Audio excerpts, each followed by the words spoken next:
فرعون کا تکبر اور خوف۔ ہزاروں سال پہلے مصر کی سرزمین پر ایک بادشاہ حکومت کرتا تھا جسے فرعون کہا جاتا تھا۔ اس کا تکبر اس حد تک بڑھ چکا تھا کہ وہ یہ بھول گیا تھا کہ وہ بھی ایک انسان ہے۔ اس نے اپنی قوم کو جمع کیا اور وہ جملہ کہا جس نے آسمانوں کو ہلا دیا، انا ربکم الاعلی، میں تمہارا سب سے بڑا رب ہوں۔ اللہ کی پکڑ اگرچہ ڈھیل دیتی ہے مگر جب آتی ہے تو نہایت سخت ہوتی ہے۔ فرعون نے ایک خواب دیکھا کہ بیت المقدس کی طرف سے ایک آگ آئی ہے جس نے مصر کے قبطیوں فرعون کی قوم کو جلا دیا مگر بنی اسرائیل کو کچھ نہ کہا۔ نجومیوں نے تعبیر دی کہ بنی اسرائیل میں ایک لڑکا پیدا ہوگا جو تیری سلطنت کی تباہی کا سبب بنے گا۔ اس خوف سے اس ظالم نے ہزاروں معصوم بچوں کو ذبح کروا دیا، مگر جسے اللہ بچانا چاہے اسے کون مٹا سکتا ہے؟ اللہ نے اسی بچے حضرت موسیٰ علیہ السلام کی پرورش خود فرعون کے گھر میں کروا دی۔ حصہ اول، حق اور باطل کا مقابلہ۔ وقت گزرا، حضرت موسیٰ علیہ السلام جوان ہوئے، مدین گئے اور پھر اللہ کی طرف سے نبوت ملنے کے بعد فرعون کے دربار میں واپس آئے۔ انہوں نے نہایت نرمی سے فرعون کو اللہ کی طرف بلایا اور کہا، بنی اسرائیل کو ہمارے ساتھ جانے دے اور ان پر ظلم نہ کر۔ فرعون نے طنز کیا، کیا تو وہی نہیں جسے ہم نے اپنے ٹکڑوں پر پالا؟ حضرت موسیٰ علیہ السلام نے اپنی لاٹھی زمین پر پھینکی جو ایک عظیم اژدہا بن گئی۔ فرعون نے اسے جادو قرار دیا اور مقابلے کے لیے مصر کے بڑے بڑے جادوگروں کو جمع کیا، مگر جب حق آیا تو باطل مٹ گیا۔ جادوگروں کے بنائے ہوئے سانپ حضرت موسیٰ علیہ السلام کی لاٹھی کے سامنے ختم ہو گئے۔ جادوگر سجدے میں گر پڑے اور پکار اٹھے، ہم موسیٰ اور ہارون کے رب پر ایمان لے آئے۔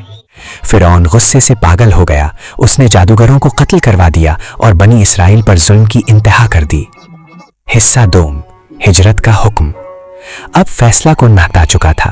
اللہ نے حضرت موسیٰ علیہ السلام پر وحی نازل فرمائی، میرے بندوں کو لے کر راتوں رات نکل جاؤ، تمہارا پیچھا کیا جائے گا۔ رات کی خاموشی میں حضرت موسیٰ علیہ السلام نے بنی اسرائیل کو جمع کیا۔ ہزاروں مرد، عورتیں، بزرگ اور بچے ضروری سامان کے ساتھ چپکے سے مصر سے نکلنے لگے۔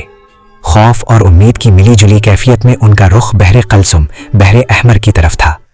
صبح ہوئی تو فرعون کے جاسوسوں نے خبر دی کہ بنی اسرائیل شہر خالی کر کے فرار ہو چکے ہیں۔ فرعون کا غصہ آتش فشاں کی طرح پھٹ پڑا۔ اس نے حکم دیا کہ فوج تیار کی جائے۔ ہزاروں رتھ، گھڑ سوار اور پیدا فوج اکٹھی کی گئی۔ فرعون خود لشکر کی قیادت کر رہا تھا، اس غرور میں کہ آج بنی اسرائیل کو مٹا دے گا۔ حصہ تیسرا، سمندر کے کنارے موت کا منظر۔ سورج طلوع ہو چکا تھا۔ بنی اسرائیل سفر کی تھکن سے چور کھے کہ اچانک ان کے قدم رک گئے۔ سامنے موجیں مارتا ہوا گہرا سمندر تھا۔ اسی لمحے پیچھے سے زمین لرزنے لگی، گرد و غبار کا طوفان اٹھا۔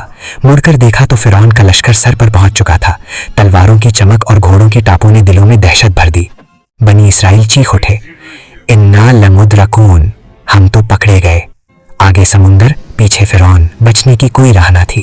اسی نازک لمحے حضرت موسیٰ علیہ السلام نے وہ تاریخی الفاظ کہے، کلا ان معی ربی سیہدین، ہرگز نہیں، میرا رب میرے ساتھ ہے، وہ مجھے راستہ دکھائے گا۔ حصہ چہارم، عظیم معجزہ۔ اللہ کا حکم ہوا، اے موسیٰ اپنی لاٹھی سمندر پر مارو۔ حضرت موسیٰ علیہ السلام نے لاٹھی سمندر پر ماری تو ایک زوردار ہوا چلی، پانی پھٹنے لگا اور دیکھتے ہی دیکھتے سمندر دو حصوں میں تقسیم ہو گیا۔ درمیان میں خشک راستہ بن گیا، پانی دونوں طرف پہاڑوں کی مانند کھڑا ہو گیا۔ بنی اسرائیل اللہ اکبر کے نعرے لگاتے ہوئے اس راستے سے گزرنے لگے۔ ہزاروں لوگ، جانور اور سامان سمندر کے بیچ سے محفوظ گزر گئے۔ حصہ پنجم، فرعون کی تباہی۔ جب بنی اسرائیل دوسرے کنارے پہنچنے والے تھے تو فرعون بھی اپنے لشکر کے ساتھ سمندر میں داخل ہو گیا۔ عین درمیان پہنچتے ہی اللہ کا حکم آیا، مل جاؤ۔ پانی کے پہاڑ واپس گر پڑے۔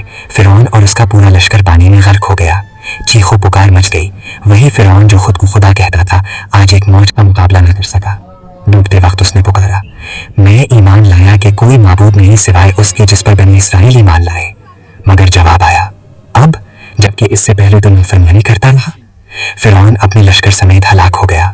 اختتام، عبرت کی نشانی۔ اللہ نے فرعون کی لاش کو محفوظ رکھا تاکہ آنے والی نسلوں کے لیے نشانی عبرت بن جائے۔ آج بھی اس کی لاش مصر کے عجائب گھر میں موجود ہے، خاموش مگر واضح پیغام دیتی ہوئی، تکبر صرف اللہ کو زیبا ہے اور جو اللہ سے ٹکر لیتا ہے اس کا انجام یہی ہوتا ہے۔